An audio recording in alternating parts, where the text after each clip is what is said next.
vamos a dar la charla y luego vamos a dejar el micrófono abierto para las consultas que tengan. Por favor, si pueden levantar la mano y activar su micrófono para cualquier consulta. También tenemos el chat activado para que puedan seguir con las consultas.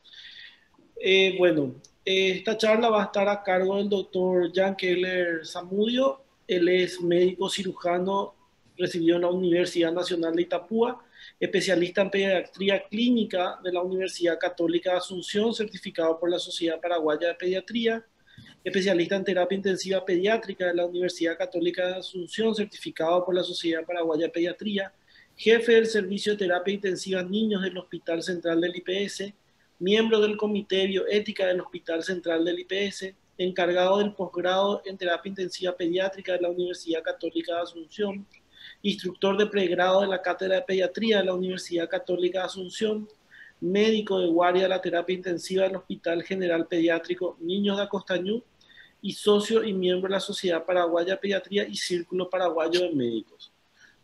Doctor Jam, te cedo la palabra. Hola Guido, hola a todos, muy buenas noches. Es un placer compartir esta noche con todos ustedes. Quiero agradecer primero a Marcela y a Patricia de Kinfa porque a partir de hoy nos están ayudando con el soporte técnico de nuestras charlas. Nosotros desde la terapia intensiva en niños venimos dando charlas todos los martes a las 20 y a partir de hoy le pedimos ayudita a Marcela y a Patricia, así que muchas gracias por la ayuda. Bueno, nosotros vamos a tocar un tema muy importante en medicina en general y en pediatría en particular por las características que tiene la pediatría. En pediatría nosotros los pediatras nos manejamos con los papás de los pacientes por cuestiones obvias, ¿verdad? Entonces, nuestro tema hoy es, Guido, no sé si me puedes pasar la siguiente. Nuestro tema hoy es el manejo de la información en pediatría. La siguiente. Siguiente. Nosotros vamos a tratar, es un tema muy amplio y vamos a tratar lo que es el problema de la comunicación entre el médico y el paciente, cuáles son las causas de ese problema de comunicación, cómo tendría que ser la correcta comunicación médico-paciente, lo que son las palabras, el lenguaje corporal, la comunicación entre miembros del equipo multidisciplinario, que eso también abarca lo que es comunicación. Y por último vamos a ver cómo tendríamos que enfocar el tema de la información. Siguiente. Cerca del 8% en Estados Unidos, ¿verdad? Que es el país que más registros y más estadísticas ellos registran. Cerca del 8% de los médicos en Estados Unidos son demandados por mala praxis todos los años, ¿sí? 8% de los médicos sufren demandas por mala praxis todos los años en Estados Unidos. Menos del 3% de los pacientes que están internados sufren lesiones por mala praxis e inician una demanda. La mayoría de las demandas tienen que ver con la relación médico-paciente. ¿Sí? Siguiente. Un estudio de la Universidad de Harvard encontró que de cada 5 demandas por mala praxis, en 4 no hubo evidencia de tal cosa. Y más del 80% de las demandas por mala praxis en el estado de Tennessee, en Estados Unidos, en el 2006, fueron dejadas de lado. Entonces nosotros acá tenemos varias cuestiones. Primero, que siempre hay demandas por mala praxis. Segundo, la gran mayoría de esas demandas se abandonan. Tercero, la gran mayoría de las demandas por mala praxis se inician incluso antes de ver resultados en el tratamiento, ¿sí? Por decir, dar un ejemplo burdo, se interna un paciente por una neumonía y antes de que se vea respuesta al tratamiento, ya hay demandas por mala praxis en algunos lugares. O sea, antes de que se vea respuesta al tratamiento, ya los pacientes suelen demandar. Siguiente. ¿Cuáles son las causas de las denuncias por mala praxis? Siguiente. Le consultaron a abogados especialistas en mala praxis de cuáles eran las causas más frecuentes de por qué los pacientes demandan. Y las respuestas fueron las siguientes. El 35% de los pacientes alegaba por la actitud de los médicos, que los médicos tenían prisa o tenían aires de superioridad, ¿sí? El 7% dijo que sentían menosprecio por el médico, de parte del médico, ¿sí? El 5% fue porque se le había generado a los pacientes expectativas irreales en cuanto al pronóstico de la enfermedad, ¿sí? O sea, sí, es una gripecita nomás, señora, no te preocupes, una gripecita, y a los 4 días el paciente estaba internado en terapia intensiva con una neumonía grave. Sí, era una gripecita cuando se le dio, pero no se le explicó a la mamá que esa gripecita se puede complicar con una neumonía y que esas son cuestiones que suceden. O sea, no es culpa del médico que el paciente se haya complicado. El problema es que no se le explicó a la madre o al padre o a los padres que esa gripe, la gran mayoría de los casos, es autolimitada, pero que la gripe predispone infecciones bacterianas que son potencialmente graves y fatales, ¿sí? Entonces, 35% por actitud, 7% por menosprecio y 5% por haber generado expectativas irreales en cuanto a la enfermedad en sí o al pronóstico. Siguiente. La conclusión de varios estudios es que la gran mayoría de los problemas por demandas por mala praxis tienen que ver con la comunicación. Siguiente.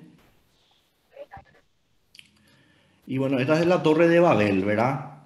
En el Génesis ustedes saben que la gente quería construir una torre para llegar al cielo, para conocer a Dios. ¿Y qué hizo Dios? Muy fácil, creó las lenguas y los idiomas, ¿sí? Y esto todavía tenemos mucho nosotros en medicina. Siguiente.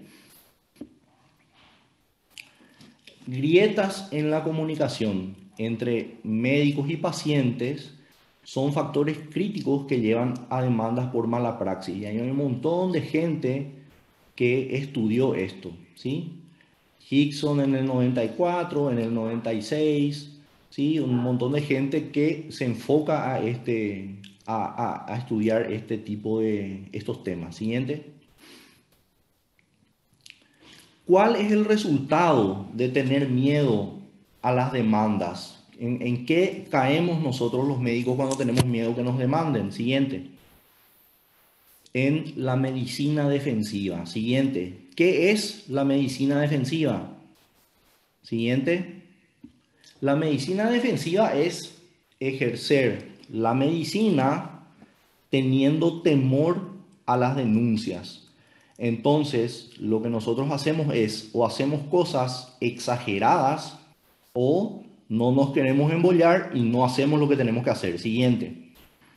La medicina defensiva puede tener un carácter positivo en el sentido, no positivo de que es bueno, sino positivo de que hacemos más cosas de las que tenemos que hacer. O sea, pedimos más estudios en vano, ¿sí? Pedimos más análisis, pedimos más interconsultas, ¿sí?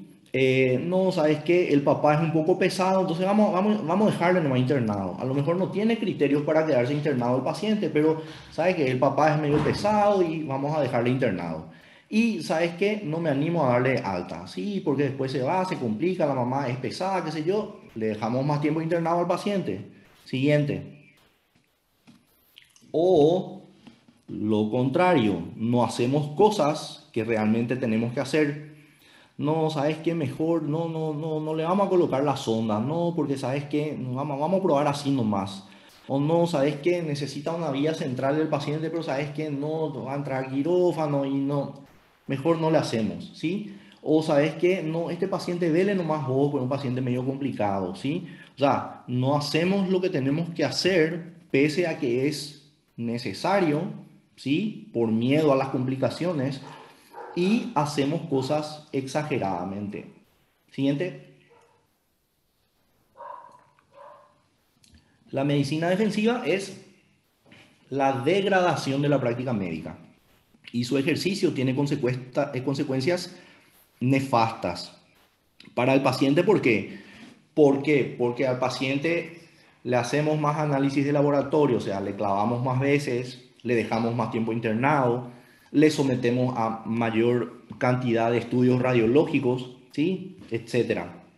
Y para el sistema de salud es porque eleva muchísimo los costos, ¿sí? Los americanos estudian mucho el tema de costos, costo y beneficio en el sistema de salud. Y ellos ven que la medicina defensiva, o sea, hacer medicina con miedo a que nos demanden, eso genera aumento de costos en el sistema de salud. Siguiente. ¿Por qué tenemos que mejorar nosotros la comunicación entre el médico y el paciente? Porque nosotros vimos que hay un problema, ¿sí? Hay un problema de comunicación. ¿Por qué tenemos que mejorar la comunicación del médico y el paciente? Eh, Porque todos sabemos que si nosotros tenemos un buen relacionamiento, los pediatras, con los padres, si nosotros logramos la confianza de los padres, si nosotros logramos que nos crean los padres y que confíen en nosotros, entonces vamos a lograr adherencia al tratamiento. ¿Y qué es lo que nosotros queremos? Nosotros queremos que el paciente se cure. Y si el paciente no se puede curar, por lo menos que el paciente se trate, ¿sí? Hay enfermedades, una diabetes tipo 1 no se cura.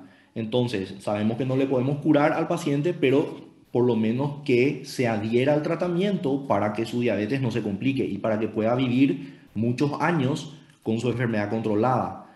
Entonces, nosotros lo que queremos es que los padres nos crean y nos tengan confianza, ¿sí? Entonces, por eso es que nosotros tenemos que mejorar la comunicación médico-paciente, ¿sí?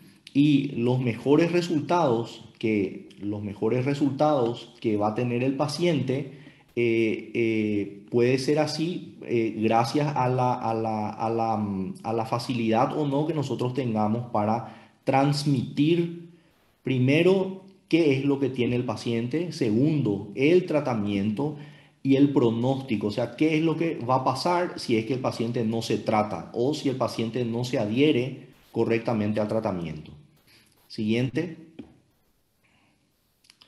¿Y cuál es la clave para mejorar la comunicación entre el médico y el paciente? Siguiente.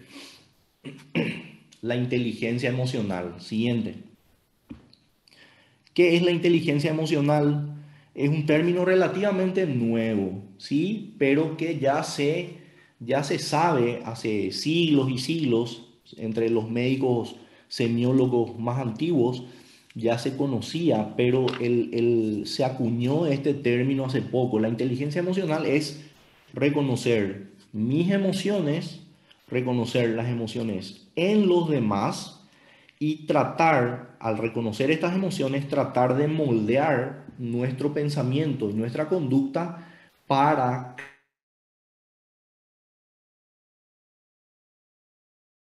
la buena comunicación con la otra persona. ¿Para qué? Para cumplir un objetivo. ¿Y el objetivo del médico cuál es? El objetivo del médico es curar al paciente. ¿Sí? Siguiente. La falta de inteligencia emocional causa la mayoría de los problemas de comunicación entre el médico y el paciente. ¿Sí? Y ahí está la gente que estudió esto. Siguiente. Y acá es, doctor, hace una semana que no como, no duermo, no tomo agua. ¿Qué cree que tengo? Y bueno, hambre, sueño y sed. Siguiente. Acá hay otro ejemplo. Mamá, dice la mamá, cuando vi la sangre en su pañal y que me miraba de esa forma, sentí que que mi corazón iba a estallar. ¿Y qué le contesta el médico? La sangre era roja o oscura. O sea, si nosotros analizamos la frase de la madre, nosotros, la mamá no nos está contando solamente lo de la sangre en el pañal. La mamá nos está transmitiendo entre líneas que ella se sentía angustiada, con miedo, ¿sí? O sea, todos los que somos padres sabemos cuando un hijo se enferma. O sea, acá la mamá lo que está transmitiendo es que ella, o sea, sentía que su corazón iba a estallar de lo angustiada que se sintió al ver sangre en el pañal de su hijo. Y el médico lo que le contesta es si la sangre era roja o era más oscura. O sea, el médico está captando la parte médica, pero no está captando la parte emocional de la madre. Y eso no es un trabajo de los psicólogos solamente, o no es un trabajo de los asistentes sociales. Nosotros los médicos tenemos que saber manejar las emociones de los pacientes. O sea, no porque nosotros seamos médicos y menos porque seamos especialistas, significa que no vamos a dar importancia a las cuestiones que tienen que ver con los sentimientos y con las emociones del paciente o de los padres, en el caso de nosotros los pediatras. ¿Sí? Entonces, este es un ejemplo de falta de inteligencia emocional. Siguiente. ¿Viste tu trabajo? De acuerdo a lo citado anteriormente, algunos trabajos concluyen que se tienen que establecer medidas para empezar a mejorar el manejo de la información en los estudiantes de medicina y en los médicos más jóvenes. En la facultad nosotros aprendemos todo el tiempo patología, fisiopatología, anatomía, etcétera.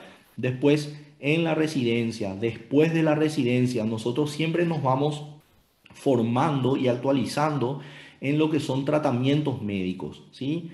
El tema es que muy pocas veces se nos enseña a dar información, muy pocas veces se nos enseña a cómo manejar los sentimientos y las emociones de los padres de nuestros pacientes, en el caso de los pediatras. Otra conclusión de otro trabajo, fallas en la comunicación de los trabajadores de la salud están relacionados a mayor cantidad de resultados adversos evitables, ¿sí? No le preguntamos a la mamá, no le preguntamos qué tipo de leche toma, ¿sí? Resulta que toma una leche especial porque tiene algún problema de intolerancia y nosotros indicamos un tipo de leche que después le da diarrea al bebé. O sea, no preguntamos, no nos involucramos muchas veces en cuestiones que tienen que ver que van más allá de lo que es lo estrictamente médico. Otro trabajo concluyó que la información inadecuada y la imposibilidad de la participación del paciente en la toma de decisiones parecen contribuir a las denuncias por mala praxis. Antes la medicina era una medicina paternalista, o sea, se hacía lo que el médico decía y punto, ¿sí? Hoy en día eso está cambiando y cada vez, y también acá en nuestro país se ve que eso está cambiando cada vez, y es que el paciente, y en el caso de los pediatras, los padres de los pacientes, tienen que formar parte de las decisiones terapéuticas. Esto no significa que los papás tienen que decidir si va a entrar a la terapia o no va a entrar a la terapia. Eso, por supuesto que no. Pero lo que hay que hacer es ponerle sobre la mesa las opciones terapéuticas a los padres, como para que los padres se sientan con la libertad de conocer los riesgos y los beneficios de cada tratamiento y de cada opción. Entonces ellos ayudan, o sea, con ayuda del médico se hace lo mejor para el paciente. Y esto también se vio que cuando los pacientes forman parte o participan en las decisiones que tienen que ver con su tratamiento, eso ayuda a armonizar la relación entre el médico y el paciente y permite que el paciente se sienta con confianza. Otro estudio concluyó que los pediatras generalmente se concentran más en la enfermedad que en las necesidades del paciente y sus padres. Además, surgen situaciones en cuanto a la complejidad de enfermedades en la consulta primaria que probablemente muchos pediatras no estén preparados para manejar.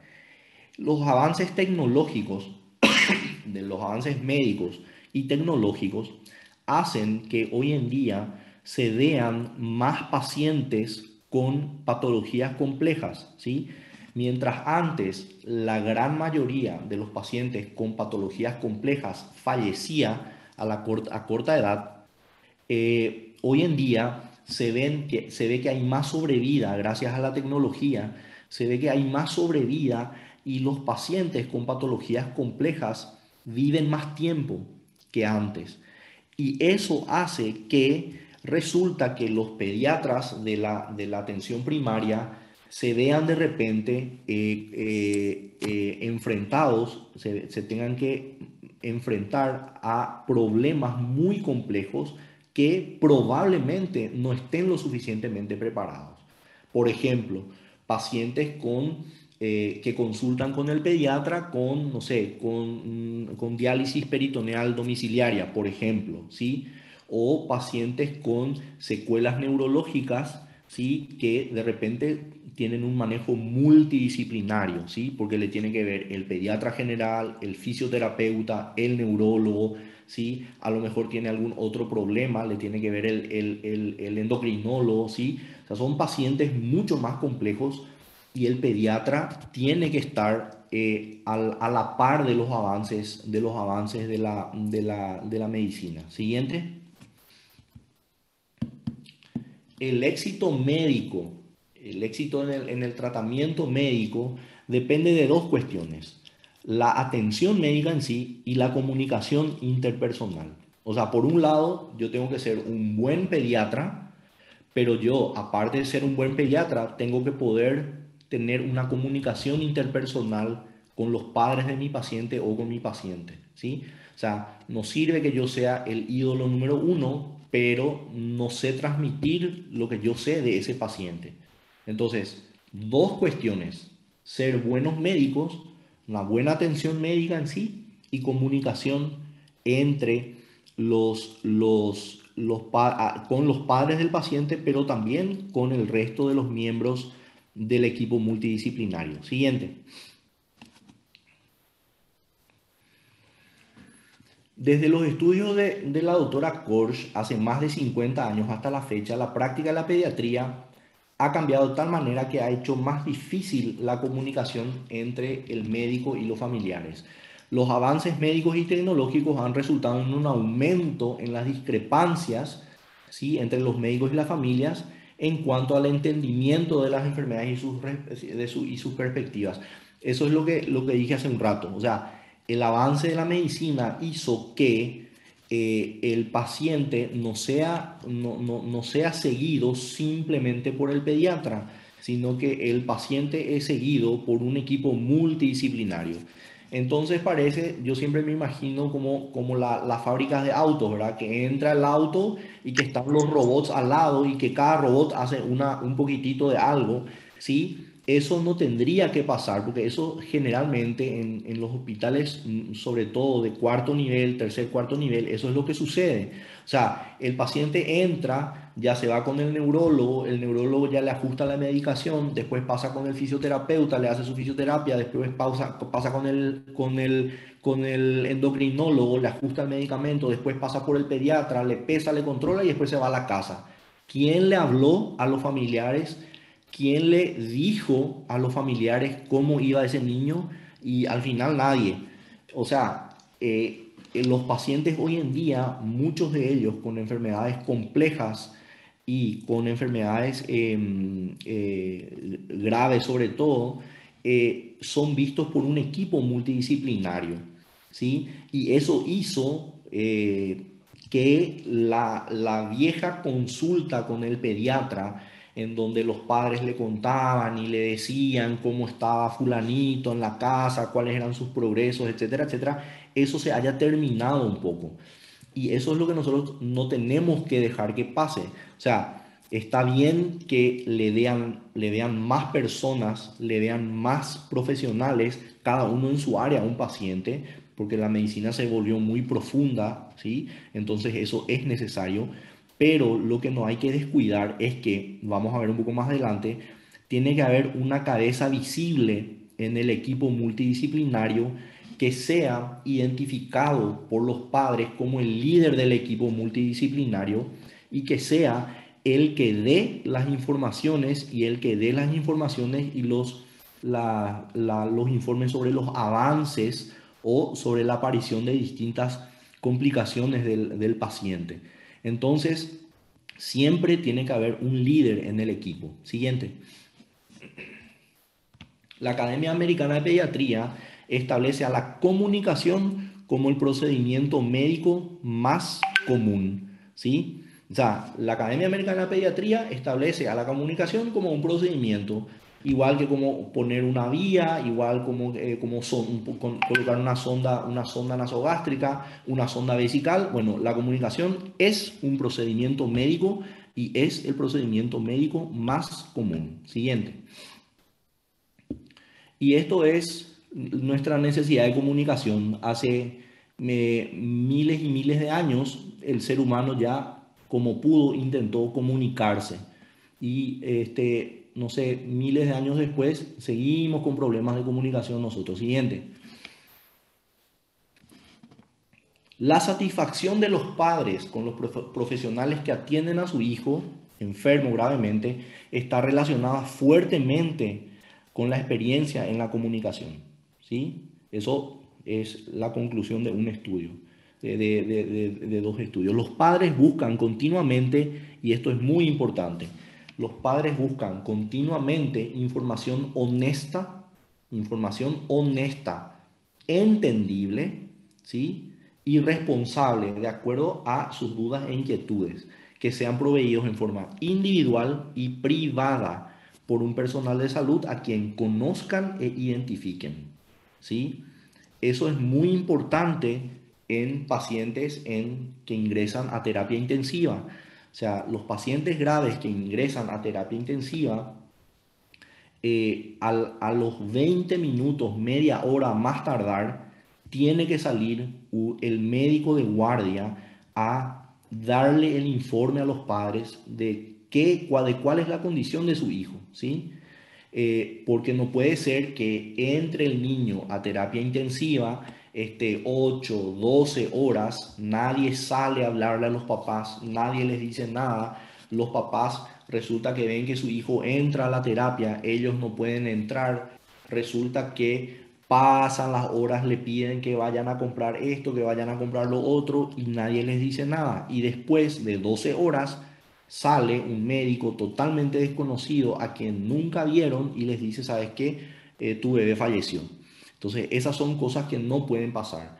A los 20 minutos, a lo sumo, y si el paciente está muy grave y es medio imposible abandonarle, por lo menos si están entre dos médicos de guardia o por lo menos alguna enfermera tiene que salir a decirle a los padres, miren, está muy grave fulanito y enseguida van a salir a hablar contigo. Entonces a los 20 minutos, media hora, sale el médico y le dice, le da el parte médico, le comunica a los familiares la situación del paciente, ¿sí? Siguiente.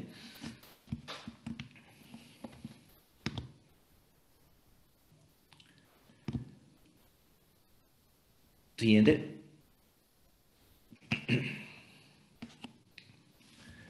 Los padres se sienten conflictuados cuando reciben respuestas ambiguas de los profesionales de la salud, ¿sí? sobre todo en cuanto a la condición de su hijo o cuando la condición se vuelve cada vez más crítica. Entonces, eso nos dice que la comunicación, la información tiene que ser directa, ¿sí? La información tiene que ser directa. Eh, Hay que darle el diagnóstico a los padres, ¿sí? El informe tiene que ser con términos sencillos, con términos que los padres entiendan, que los padres comprendan, ¿sí? Pero el diagnóstico se recomienda darles el diagnóstico así como se maneja. Por ejemplo, señora, tu hijo tiene una diabetes mellitus de tipo 1, ¿sí? Y muchas veces se recomienda anotar, incluso escribir el nombre del diagnóstico.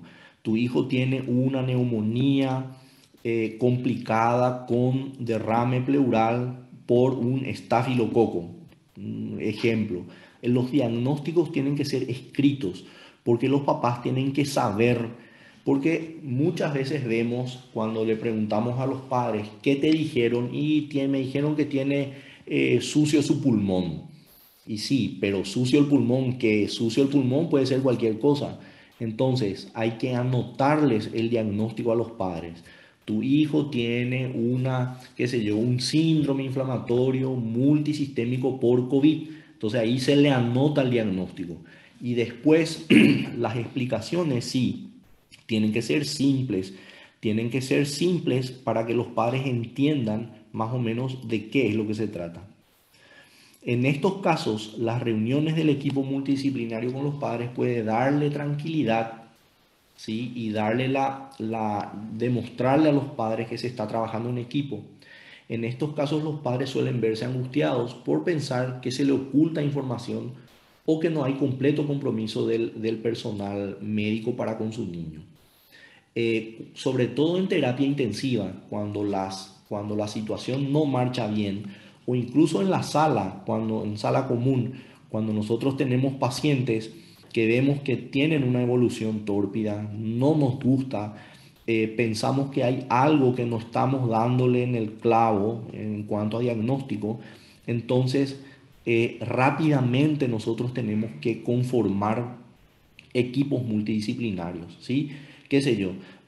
Pacientes, no sé, desnutridos severos, pacientes con neumonía, pacientes de repente que tienen una endocarditis, que la vegetación no está disminuyendo de tamaño después de varias semanas de antibiótico, etcétera. Cuando nosotros vemos que las cosas no van bien, nosotros enseguida tenemos que convocarle a los especialistas involucrados. O sea, especialistas involucrados, el pediatra general, que generalmente es el jefe de la sala, el cardiólogo, el infectólogo, ¿sí?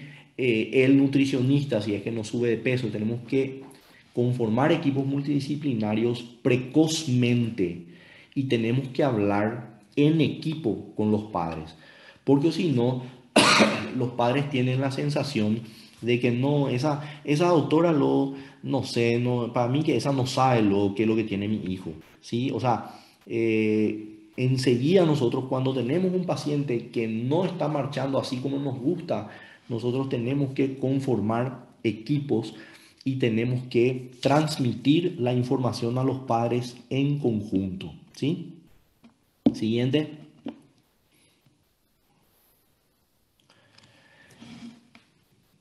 Siguiente. No a todas las palabras se las lleva el viento. Hay palabras que quedan, ¿sí? Y que quedan calan muy hondo en los padres de los pacientes. Por eso a los padres de los pacientes nosotros tenemos que, antes de ir a hablar con el paciente, con los padres, nosotros tenemos que sentarnos a leer bien el expediente. Leer bien el expediente, saber bien qué es lo que tiene, ¿sí? Y después tenemos que ir y tenemos que tratar de planear bien lo que se le va a decir y cómo se le va a decir, ¿sí? No es No es, señor, Kevin tiene una infeccioncita en el pulmoncito y también su riñoncito está con un problemita. No, es, señor, Kevin tiene una neumonía, que es una infección del pulmón, que eso la gran mayoría de las veces se cura con antibióticos, pero eso se puede complicar. Y en la parte estamos viendo que los riñones no están trabajando bien. Vamos a estar controlándole de cerca para que no aparezcan mayores complicaciones, cosas así, ¿sí? Y no minimizar lo que nosotros, o sea, nuestra función de médicos es ser empáticos con los padres, pero esa empatía y esa necesidad de no angustiar a los padres no tiene que obligarnos a nosotros a minimizar las cosas, ¿sí? O sea, no minimizar las cosas y tenemos que plantear lo que nosotros estamos pensando desde el momento en el que estamos pensando. Nosotros estamos sospechando que hay un toque meningio en un paciente, ¿sí? Nosotros ahí tenemos que decirle a los padres, yo estoy pensando, señor, que la infección que tiene Kevin o que tiene Brian le está afectando la cabecita, ¿sí? ¿Por qué? Porque si no, el padre después nos dice, pero ¿cómo hace 4 o 5 días el doctor ya pensaba y no nos dijo? ¿Sí? Entonces, cuando nosotros pensamos que está apareciendo una complicación, ese es el momento en el que nosotros le tenemos que decir a los padres lo que nosotros pensamos. ¿Sí? Siguiente.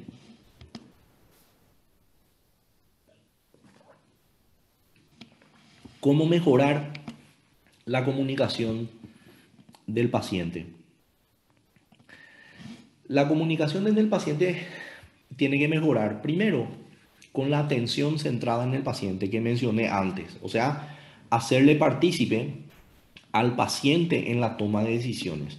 En el caso de los pediatras, nosotros sabemos que el niño, por una cuestión legal y aparte por una cuestión de madurez, el niño no puede decidir él. Entonces él tiene su derecho de autonomía, tiene cedida en los padres.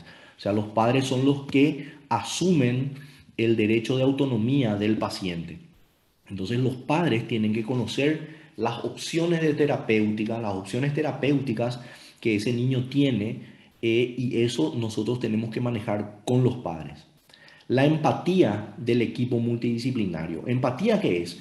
Empatía es demostrar al otro, a la otra persona, que nosotros no es que sentimos lo mismo que la otra persona, porque eso es imposible, sino que nosotros tratamos de entender cómo se siente, ¿sí?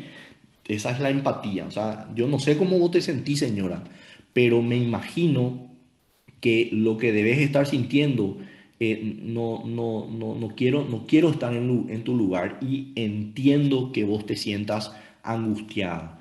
Yo no siento lo que vos sentís, pero yo me imagino lo angustiada que tenés que estar, ¿sí? La toma compartida de decisiones que va ligado al punto anterior. Los informes claros y directos, ¿sí? Doctor, ¿qué tiene mi hijo? Señora, eso no te preocupes. Nosotros somos los médicos, nosotros vamos a encargarnos de eso. Vos por eso no te preocupes. Eso ya no corre más hoy en día, ¿sí? ¿Por qué? Porque la gente se volvió mucho más exigente y la gente tiene acceso a la información mucho más sencilla. El problema es que el acceso a la información no es siempre acceso a información correcta. Entonces, en vez de que la gente aprenda mal en internet y aprenda mal de la vecina y aprenda mal de la peluquera, mejor darle informes nosotros, los médicos tratantes, informes claros y directos, ¿sí?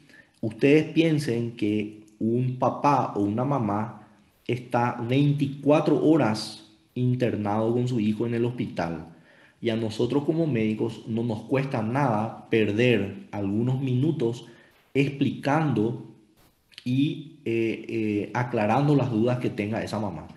Nosotros en la terapia intensiva lo que solemos hacer es, cuando los padres están en el albergue y vienen a los informes, cuando le preguntamos si los papás tienen alguna duda, generalmente la mayoría de las veces dicen que no. Entonces, una de las técnicas es, mientras que ellos están en el albergue, mientras que ellos están pensando en su hijo enfermo, en que si se va a curar, si no se va a curar, si va a salir, si no va a salir, si va a tener secuelas o si no va a tener secuelas, nosotros le decimos, señora, anotá en un papelito o en un cuaderno, anotá todo lo que vos querés preguntar, las dudas que vos tengas, anotá. Y cuando venís al informe con ese papelito, vos nos preguntás, o sea, todas esas dudas que vos tenías, nos preguntás, porque eso nos pasa a todos. Nosotros tenemos un montón de dudas, un montón de preguntas, y que cuando llegamos a la consulta nos olvidamos. Eso es muy frecuente. Entonces, eso puede ayudar mucho. Anotá, señora, ¿qué querés saber? ¿Querés saber si él va a volver a caminar? Bueno, anotá, ¿sí? Y después, cuando venís al informe, con tu hoja tenés todas las preguntas que vos querías preguntar. Entonces, informes claros y directos, y pensemos y recordemos siempre que nosotros no perdemos nada gastando o perdiendo, o mejor dicho, invirtiendo nuestro tiempo en dar informes claros y directos, ¿sí? El lenguaje adaptado a la cultura de la familia. Hay estudios también que muestran que una de las quejas frecuentes de los familiares de los pacientes es el tema del uso de la jerga médica, famosa el uso de la jerga médica. Nosotros tenemos que tratar de transformar un poco nuestro vocabulario para que la gente pueda entender. Y el tema del respeto por la cultura y las cuestiones religiosas, ¿sí? Querés traerle a tu sacerdote, querés traerle al pastor de tu iglesia, y sí, no hay problema, va a venir con las medidas de protección personal, con medidas de higiene, puede venir, traerle, que rece, qué sé yo.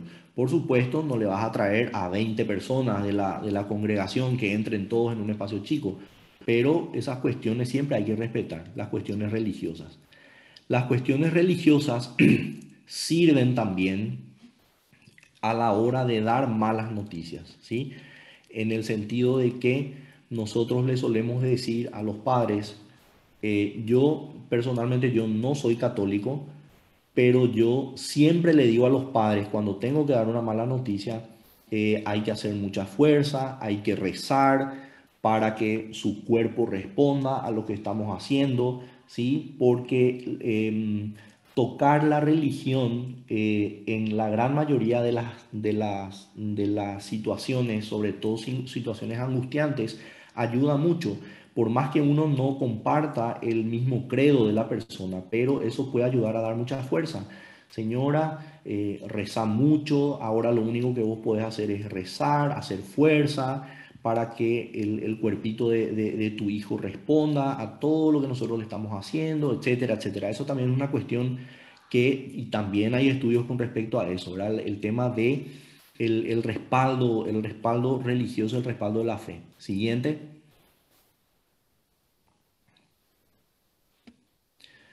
Y bueno, un poco más de lo mismo, ¿verdad? Es demostrar empatía, llamar al niño y a los padres por sus nombres, dejar de lado ese vení mami, vení mamita, vení papito, vení abuela, etcétera. O sea, llamar siempre a los niños por su nombre, preocuparse no solo eh, preocuparse no solo por la dolencia física, sino también por lo que cada uno siente al respecto. Y para esto hay toda una serie de guías del Texas Children's Hospital, que eso se puede bajar gratuitamente de internet. Guido, poneme el anterior, ahí, del Texas Children's, del Texas Children's Hospital, guías completas. La guía tiene 270 páginas que habla todo de esto, o sea, qué palabras usar, cómo usar las palabras. No es hola, ¿qué tal? ¿Te duele la cabeza? ¿Cuándo? No, sino que hacer comentarios que no tengan nada que ver. ¿qué tal? ¿Cómo amanecimos hoy? ¿Qué tal? ¿El clima? ¿Tuviste frío? ¿No tuviste frío? ¿Llovió hacia tu casa? ¿No llovió? O sea, temas que no tengan nada que ver con medicina como para amenizar y romper el hielo, ¿sí? De acuerdo a la edad, hacer participar al niño en la entrevista. Eso es algo que nosotros acá no estamos acostumbrados, pero que es cada vez más frecuente, el tema de hacer participar al niño de la entrevista y ir comentándole lo que se le va a hacer. Eso es muy importante. Entre los niños de 6 a 12 años, ellos entienden perfectamente los procedimientos que se tienen que hacer, ¿sí? Después hay otras cuestiones que es, por ejemplo, el lugar para la entrevista, que tiene que ser una sala privada, lejos de interrupciones, sentarse en una disposición triangular o cuadrangular de acuerdo a la cantidad de personas que haya, sin muebles en el medio, mirar directamente a los ojos al niño y a los padres. Todos tienen que estar sentados o todos parados, ¿sí? Si el médico está parado y los padres sentados, eso da sensación de prisa del médico. Y si el médico está sentado y todos están parados, eso da una sensación de autoridad del médico. ¿Sí? Hay toda una posición adecuada que el médico tiene que adoptar, no reclinarse hacia atrás, no cruzarse de brazos, no mirar el reloj, no tener una mirada perdida mientras se habla. O sea, son todas cuestiones que están súper bien estudiadas. Siguiente. Y acá está, el lenguaje oral, tenemos la reflexión, la clarificación, el reflejo, el silencio. La reflexión es repetir lo que el paciente o lo que el padre dice. Por ejemplo, si mi bebé cuando salió del baño empezó a temblar y se puso azul, entonces el pediatra le dice, ah, salió del baño y se puso azul. Eso es para que la mamá entienda que el médico le está prestando atención y está entendiendo, ¿sí? La clarificación es un poco más profunda y es cuando, no sé, la mamá dice, por ejemplo, bueno, y yo creo que él se cayó porque se asustó. Entonces la clarificación es, ah, o sea, vos crees que él cuando vio eso se asustó, perdió el conocimiento y ahí se cayó. O sea, es ir un poco más profundo que la reflexión, ¿sí? El reflejo es algo parecido a la reflexión y el silencio, ¿sí? Una vez yo estaba dando informes con una colega, ¿sí? Y yo le estaba escuchando a la colega y la colega no paraba de hablar, no paraba de hablar, no paraba de hablar y a mí me empezó a faltar el aire porque yo veía que la colega no respiraba, porque la colega hablaba, hablaba, hablaba, hablaba y los papás le miraban como que no entendían nada. Y les juro que a mí me empezó a faltar el aire porque yo decía, ¿en qué momento está respirando, verdad? Bueno, no hay que tenerle miedo al silencio. O sea, aparte de que nuestro lenguaje tiene que ser lento, no tenemos que tener miedo cuando se produce silencio, porque ese silencio puede significar muchas cosas.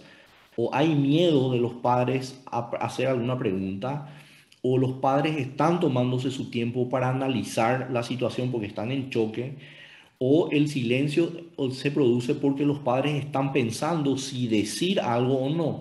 Entonces, respetemos el silencio de los padres. No es malo el silencio, o sea, el silencio puede ayudar a muchas cosas. Y aparte del lenguaje oral, tenemos el lenguaje corporal. Tenemos la quinesis, el tocar, la proxémica y la lingüística. La quinesis es lo que ya dije hoy, ¿verdad? No mirar la hora, no cruzarse de brazos, no mirar por encima del anteojo, no morderse las uñas, no llevar los brazos atrás de la nuca, no dar indicios de que uno está apurado, ¿sí? Y eso en cuanto a la quinesis del médico y también el médico tiene que tratar y tiene que poder detectar qué tipo de movimientos tienen los pacientes o los padres, ¿sí?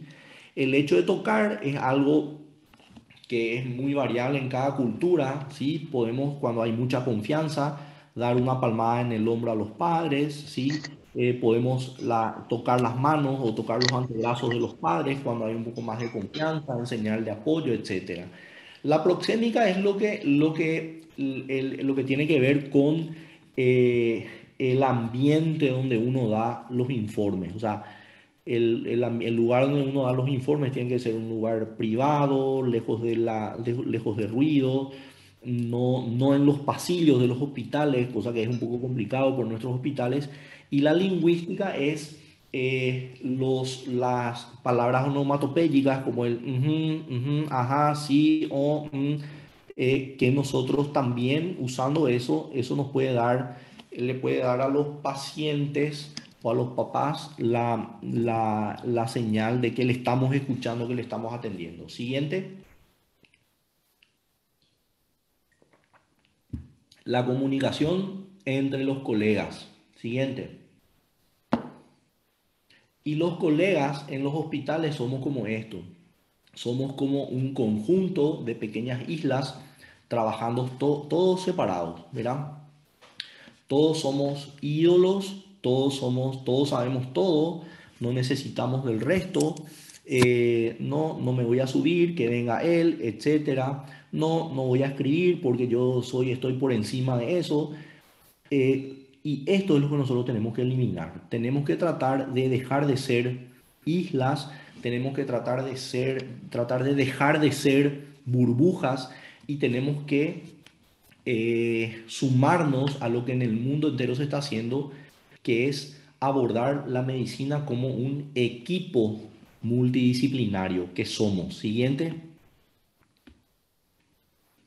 Con el crecimiento exponencial de los conocimientos en la medicina, la progresiva especialización de los trabajadores de la salud, el corto tiempo que duran las consultas médicas y la tendencia actual es la interdependencia de los diferentes especialistas encargados de la atención de los niños, sobre todo aquellos con patologías complejas o graves. O sea, la profundización y la amplitud de la medicina hizo que cada vez sea necesario que a los pacientes le vean mayor número de personas. El problema es que ese mayor número de personas que le ve se tienen que interconectar. No puede ser que le vea acá uno por su lado y no, yo le veo solo esto, no, yo le veo solo lo otro. Tenemos que acordarnos que los niños no son un conjunto de órganos y sistemas aislados, sino que están todos interconectados. Y entonces el pediatra, el infectólogo, el cardiólogo, el neurólogo, el endocrinólogo, el nefrólogo tienen que trabajar en equipo, no cada uno por separado. Siguiente. La seguridad del paciente depende del manejo interprofesional del equipo multidisciplinario. Más de un tercio de los pacientes que fallecieron debido a cuestiones de seguridad del paciente en el Reino Unido entre el 2010 y el 2012 fue debido a mal manejo por descoordinación entre miembros del equipo multidisciplinario. Y acá hubo un montón de casos desde que le pusieron tubo pleural en el pulmón equivocado hasta que hubo amputaciones de la pierna sana, etcétera, etcétera, etcétera, que parecen de película, pero que eso está estudiado, está investigado. Entonces, dejemos de ser islas, comuniquémonos entre nosotros, hablemos antes de ir a decirle a los padres cualquier cosa, veamos el paciente en un contexto. El paciente no es un hígado, no es un riñón, no es un corazón, no es un cerebro. El paciente es un todo. Y todos tenemos que estar trabajando unidos en beneficio de ese paciente. ¿Sí? Siguiente.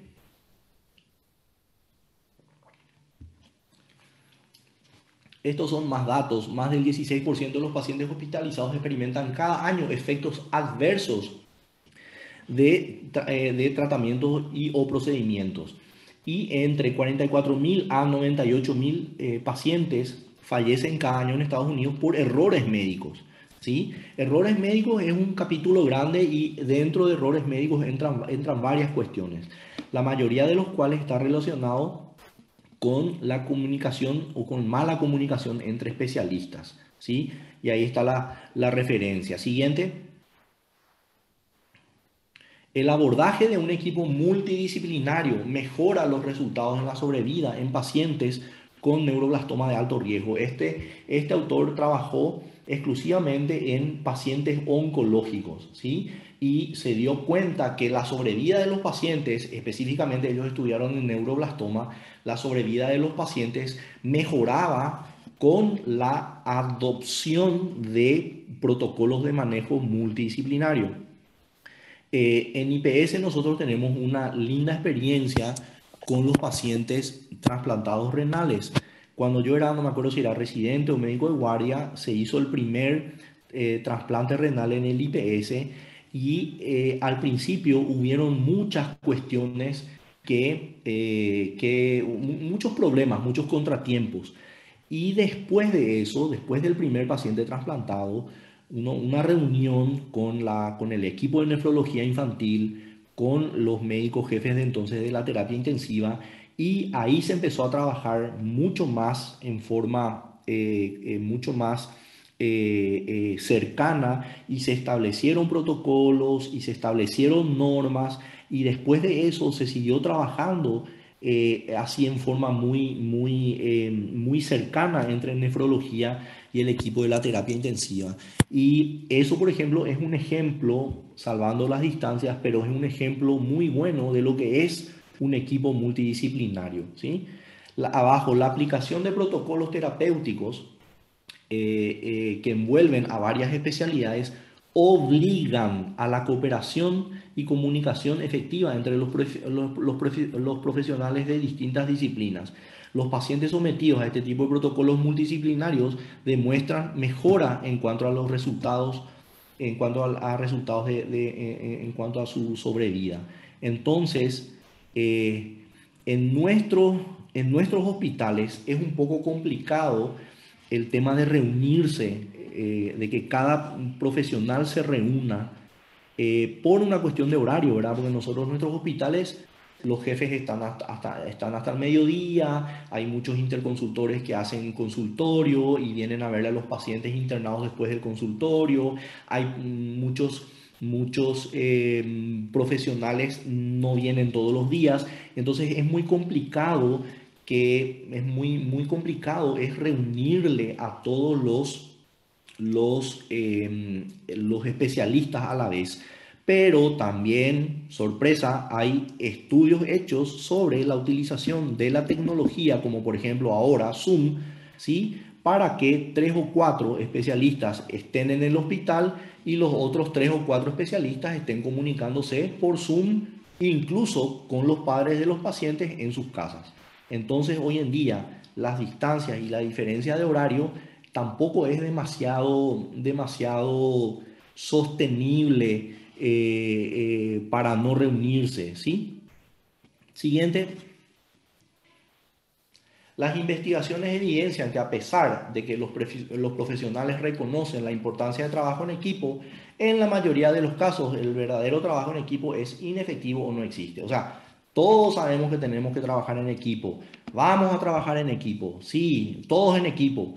Pero después, a la hora de la verdad, eso por distintas cuestiones no se realiza. Siguiente. Y esto es lo que tenemos que tratar de hacer. En vez de ser islas separadas, tenemos que tratar de construir puentes entre las islas, ¿sí? Siguiente. Las investigaciones muestran que el trabajo competente y coordinado en equipo contribuye con la seguridad del, del paciente. Siguiente. Para obtener buenos resultados en la salud, el trabajo en equipo y la comunicación entre los profesionales es crítico, ¿sí? El trabajo interprofesional o multidisciplinario, como la atención integrada de los profesionales, bueno, más de lo mismo, ¿verdad? Todos son artículos que, esto es muy importante, cómo conformar los equipos multidisciplinarios. Cuestiones como los roles, la jerarquía, la conformación del equipo, tiene que estar bien determinado, ¿sí? Para que el equipo funcione bien. Siguiente. ¿Cómo tiene que estar formado un equipo multidisciplinario? Siguiente. Bueno, está el pediatra, el jefe de sala, el subjefe de sala, los especialistas y otros profesionales de la salud. En realidad no importa mucho quién sea el líder del equipo. Generalmente se sugiere que sea el pediatra el jefe del equipo multidisciplinario, por la sencilla razón de que el pediatra tiene una visión más amplia y más completa del paciente, ¿sí? Ahora, hay excepciones, por ejemplo, en un servicio de cardiocirugía especializado, ¿sí?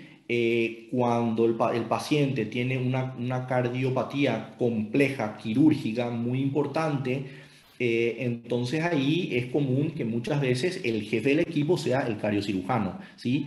Entonces depende mucho de la situación, depende mucho del hospital, de los protocolos de cada hospital, pero en nuestros hospitales lo recomendable es que el jefe del equipo médico sea el pediatra. Y las informaciones tienen que ser dadas por el pediatra general.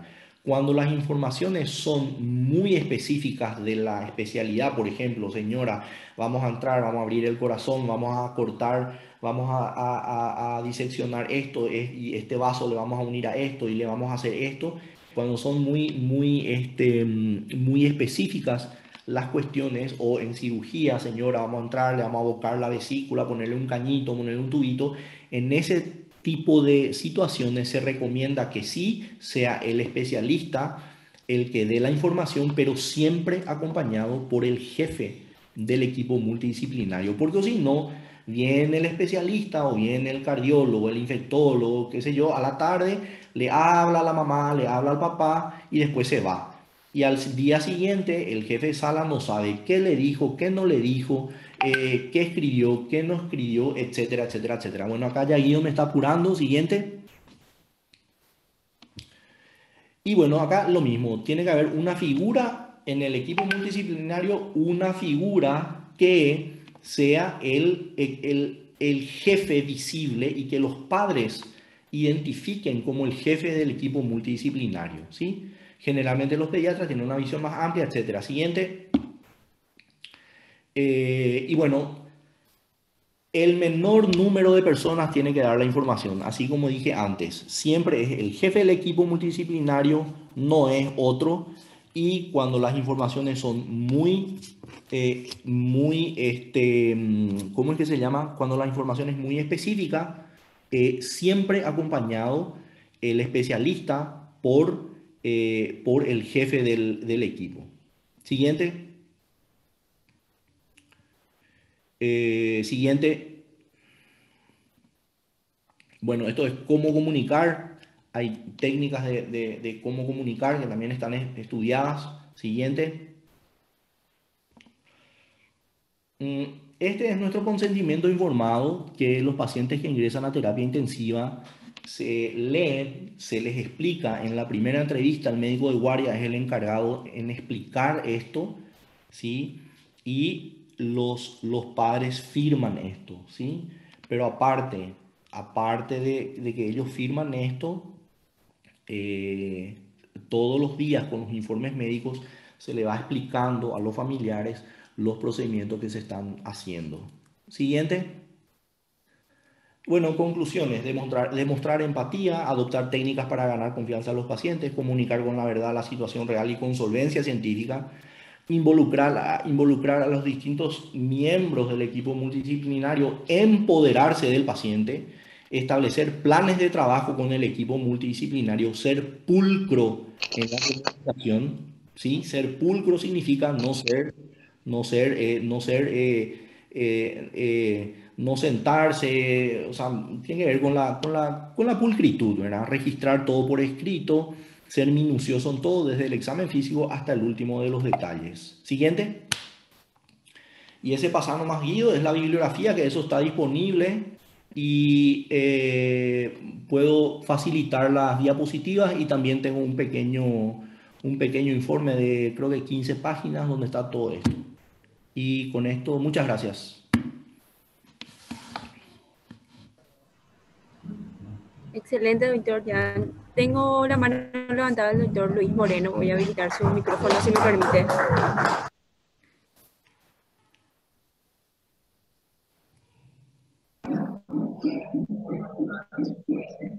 Buenas noches, ¿se me escuchan? Hola, doctor, sí. ¿Qué tal, Jan? ¿Qué tal, Guido? Hola, Y todos doctor, los ¿cómo estás? 139 escuchas, pero de ellos parece que son 38. Guido Aguirre, le estuve controlando. Sí. Parece que estuvo vendiendo el link. Sí. Excelente, me pareció muy interesante, por eso me tomé el tiempo de escuchar eh, y como dice, viste que ya estoy más allá que acá. Las reflexiones de esta charla es importantísimo, ya. Yo creo que es un nuevo camino que hay que seguir en la, así como dijiste, en la educación, tanto en el pre como en el posgrado. Y anoté 6 puntos importantes de tu charla, que es justamente, uno, la comunicación con el cual comenzaste. Es tan difícil saber comunicarse entre colegas y mucho más comunicarse con el paciente. Ahí hablaste de la inteligencia emocional que al ser pediatra, esa inteligencia emocional se va por las nubes. Entonces hay que practicar porque se nos conoce como verdaderas bombas de tiempo a los pediatras. Entonces el manejo de esa inteligencia hay que manejar con calidad y eso da con el tiempo y con la práctica.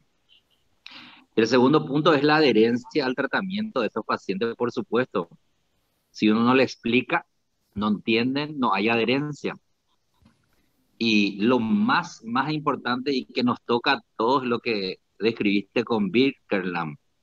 En el 2007, imagínate como una premonición a los hechos, que es lo que está pasando una colega, donde las denuncias por mala praxis se lo relacionan con la comunicación.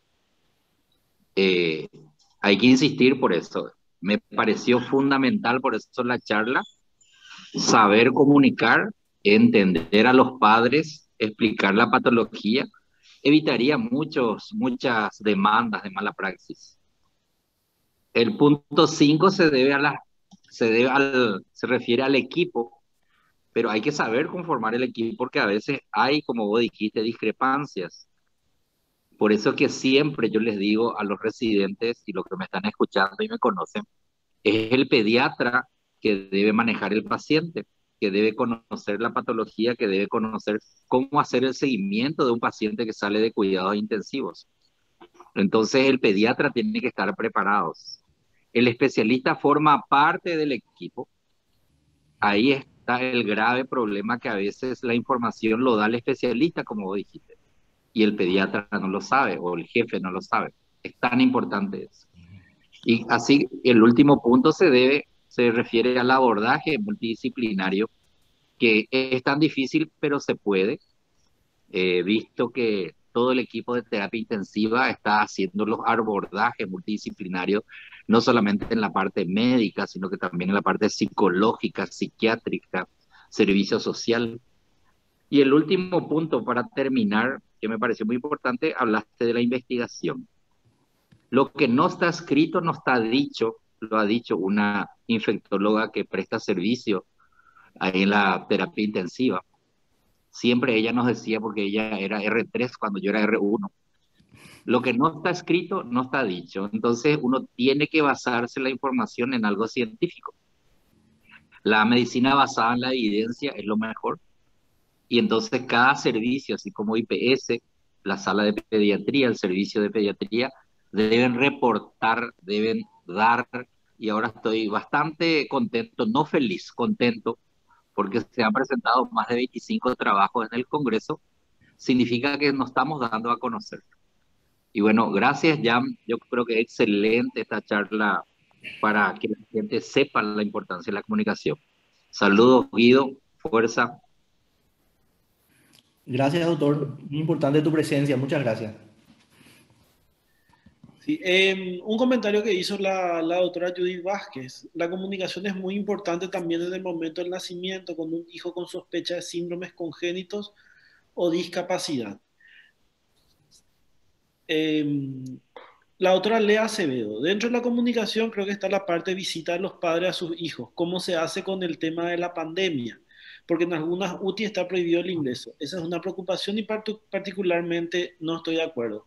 Jan, no sé si le querés comentar cómo nos estamos manejando nosotros. Bueno, con respecto a la primera reflexión, eso es muy importante. Cuando nacen, nosotros lamentablemente todavía nuestra salud perinatal, todavía tenemos demasiados problemas con eso, ¿verdad? Entonces, hay muy pocas madres que tienen, que están estudiadas suficientemente durante el embarazo. Entonces, esa reflexión que hizo la colega anterior me parece muy importante porque a nadie le gusta dar malas noticias, a nadie le gusta eh, pincharle el globo, como se dice normalmente, a unos padres que tienen su hijo, ¿verdad? Y ni qué decir su primer bebé. Pero siempre, eso es siempre, y eso es algo que nos enseñó el doctor Oscar Franco en la terapia, siempre cuando uno sospecha de un problema, en ese momento uno tiene que comunicar a los padres lo que uno está sospechando. Entonces, no es sencillo, pero es nuestra obligación como médicos, ¿verdad? Es, señora, yo no estoy seguro, no te puedo asegurar, pero hay ciertos rasgos en tu bebé que hay que estudiar, que a mí no me gusta porque puede ser esta enfermedad, puede ser una enfermedad o puede ser que no sea nada. Entonces, con el paso de los días, con el paso de los días vamos a saber si es algo para preocuparnos o no. O sea, más o menos ese tiene que ser el enfoque, pero el enfoque no tiene que pasar mucho tiempo y resulta que todo el mundo sabe que ese bebé tiene algún problema, pero resulta que nadie se anima o nadie determina decirle a los padres, ¿sí? Entonces, eso me parece muy importante. Con respecto a al segundo punto que dijo Lea, y no, yo tampoco estoy de acuerdo con eso, ¿verdad? Yo tampoco estoy de acuerdo con el tema de no dejarle entrar a los padres a a la terapia, ¿verdad? Pero de hecho, el plan en algún momento es que la terapia intensiva sea una terapia abierta, ¿verdad? El problema es que la pandemia es una situación totalmente fuera de lo común, ¿verdad? Y nosotros no tenemos demasiada responsabilidad social. Entonces, en el momento pico, yo estoy de acuerdo que se hayan limitado las visitas, ¿verdad? No es lo ideal porque justamente vimos que el hecho de que los padres estén cerca de sus hijos, estén cerca de sus hijos enfermos, incluso eso está demostrado que durante las maniobras de reanimación muchos padres se sienten, digamos, esto les ayuda a sobrellevar mejor el desenlace fatal, ¿verdad? Verle a sus hijos internados, eso ayuda a los padres, ¿verdad? Pero el tema de la pandemia es un tema totalmente fuera de lo común y bueno, son cosas que se tuvieron que hacer, a nadie le gustó. Pero bueno, en este momento sí, nosotros ya estamos otra vez permitiendo las visitas, ¿verdad? La doctora Salinas levantó la mano.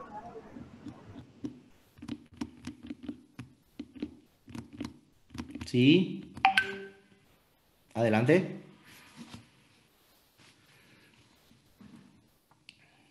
Doctora Salinas, te escuchamos. Hola, Guido, no, mira, realmente se me levantó la manito sin querer, pero ya que Ah, tengo esta oportunidad, les agradezco muchísimo. Estuvo excelente la charla. Excelente, excelente. Buenas noches. bueno, gracias, doctora. Algo también que recalcar que lastimosamente nosotros no estamos también preparados ediliciamente justamente para tener una terapia abierta. Creo que el grupo que nos fuimos en el 2019 al Texas Children, las salas de pacientes ahí son enormes y los padres incluso tienen una camita con una televisión para estar con sus ellos ya básicamente es una terapia abierta. Aparte que tienen otros lugares de recreación, pero ellos ya están practicando eso. Y creo que ediliciamente nosotros no estamos preparados, pero sería interesante en un futuro. Y lo que dijo Jan también con el tema de la reanimación, muchas veces nosotros dejamos pasar a los padres a las reanimaciones y ellos incluso pidieron en varias ocasiones que paráramos con las reanimaciones, que hasta ahí nomás llegáramos y agradecieron todo el esfuerzo que se hizo con sus hijos. Quiero leer también una reflexión del doctor Weber, que dice que la familia es parte del combo paciente, debemos ir acostumbrándonos a que los mismos permanezcan las 24 horas en la UTP, como ya es en otros países, y los mismos formen parte activa del proceso de tomar decisiones que atañen a su hijo. Es siempre mejor que todos estemos en el mismo barco para llegar a un buen puerto. Y sí, también hacerle partícipe a los padres, decir que ellos también son parte del equipo. Nosotros adentro con su hijo y ellos afuera dándonos ese apoyo, rezando, dándonos buena onda, y cuando pasan a la visita a sus hijos, pasándole también, dándole fuerza. Eso también es muy importante hacer hincapié, porque nosotros, aparte de dar informes, tenemos que hacer también de psicólogos, tenemos que decir cómo está su hijo, contarles la verdad, pero también tenemos que tratar de reconfortar y darle fuerza a esos padres.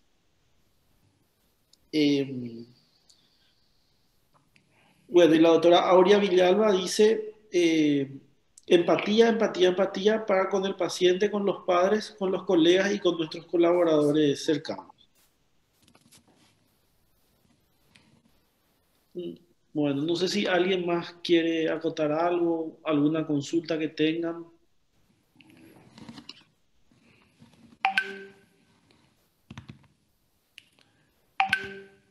Bueno, si no hay ninguna pregunta más, Buenas noches. así a la Hola gente. Jan, hola Ido, ¿cómo están? No, nada más que agradecerles y felicitarles por este esfuerzo tan valioso y tan importante para el equipo de pediatría y para todos los que nos acompañan desde el auditorio. Agradezco muchísimo el esfuerzo, de verdad agradezco un tema tan importante que es participar en el proceso del proceso de internación del paciente, donde a veces nos preocupamos simplemente por la enfermedad y no llegamos a hacer la empatía tan importante con la familia. A veces cuando ya no llegamos a la cura es tan importante solamente acompañar a la familia. Eso nada más quería dejar esta noche y bueno, adelante el servicio de terapia intensiva. Gracias. Gracias Cristina. Muy bien. Antes de dar las palabras finales del doctor Jan, quiero invitarle a todos. Los martes vamos a estar haciendo las charlas del servicio de terapia intensiva, que son parte del posgrado de formación de nuestros residentes, y quisimos compartir con todos también. Si bien van a haber temas que son más específicos para terapia intensiva, también vamos a tener temas que son de interés general para todos los pediatras, que no podemos también pasar en nuestra formación. Y estaremos invitando para esas actividades, y también agradecer también de mi parte, también agradecer a Marcela y a través de ella a toda la gente de la química farmacéutica, que nos está ayudando muchísimo en este tipo de actividades que estamos haciendo, dándonos el soporte tecnológico y también la parte de los flyers y para promocionarnos. Bueno, le paso la palabra al doctor Jan. Bueno, nada, yo creo que el doctor Luis Moreno resumió bastante más o menos la charla de hoy. El tema es tratar de recordar que, así como dijo el doctor Moreno, es el pediatra general el que debe empoderarse del paciente, y nosotros no tenemos que ser simplemente directores de tránsito con el tema de los especialistas, ¿verdad? Nosotros tenemos que ser los que, empoderados del paciente, acompañemos y seamos parte de las decisiones en cuanto a los distintos aspectos que tienen que ver con la salud del niño, ¿verdad? Muchas veces, muchas veces un pediatra general no va a entender demasiado en cuanto a cuestiones, por ejemplo, reumatológicas muy puntuales, ¿verdad? Pero lo importante siempre es estar en comunicación con el especialista y que la información la den siempre el menor número de integrantes del equipo multidisciplinario. La información se tiene que dar. Tienen que ser pocas personas las que den la información, pocas personas autorizadas a dar la información y siempre también al menor número de personas. O sea, eso significa papá y mamá, ¿sí? Con excepciones, por supuesto. Y bueno, yo creo que si no hay más preguntas, les esperamos para el martes que viene. El tema va a ser traumatismo de cráneo, a cargo de la doctora Sheila Velázquez. Y quiero agradecerles a todos la presencia de hoy y un saludo y un agradecimiento también a Marcela y a Patricia de Kinfa por habernos ayudado hoy. Así que muchas gracias y buenas noches. Una última cosa, ya hablando de la gente, me está preguntando si dónde pueden acceder a esta charla. Y sí, no hay problema, yo voy a socializar. Doctores, nosotros vamos a estar subiendo en cualquiera de los canales, ya sea de pediatría o de química. Ahí está. Ya. En los canales de YouTube va a estar disponible. La información teórica yo voy a facilitar también. Excelente. Bueno, muchas gracias. Hasta luego.